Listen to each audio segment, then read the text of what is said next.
Friday's deadly police shooting prompted faith leaders to speak out against violence during services over the weekend. CBS News' Jessi Mitchell has more on the powerful message coming from the pulpit. As a human being, we ought to grieve, we ought to mourn when we hear of the death of another human being. But solemn sermons echo across Harlem. Here at First Corinthian Baptist Church, Senior Pastor Michael Walren feels a connection to fallen officer Jason Rivera, who once wrote a letter to his commander detailing why he wanted to be an officer, to change the relationship between police and the community. What is that calling to service? That calling, fundamentally for me, is not about a calling to be a police officer or a calling to be a journalist or a calling to be a clergy person.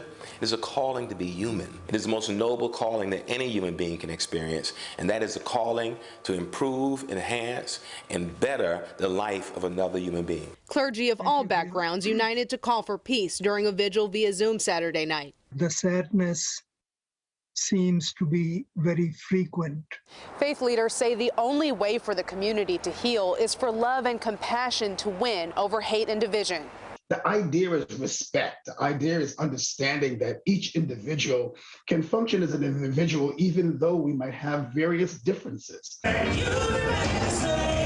First Corinthian is among the congregations now aiming to uplift those who are hurting. I think one of the things we have to get past is the ability to say, I need help, and I want to learn, and I want to grow.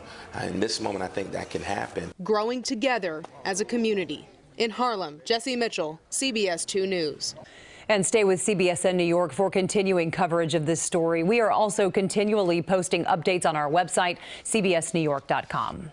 NYPD investigators are searching for a suspect after another subway shoving attack. This one happened this morning at the Fulton and William Street subway in Lower Manhattan.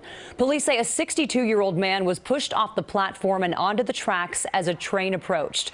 Fortunately, the train stopped in time and the man suffered only minor injuries. Last weekend, 40-year-old Michelle Go died after she was pushed in front of an oncoming train at a Times Square station. The suspect in her case is under arrest.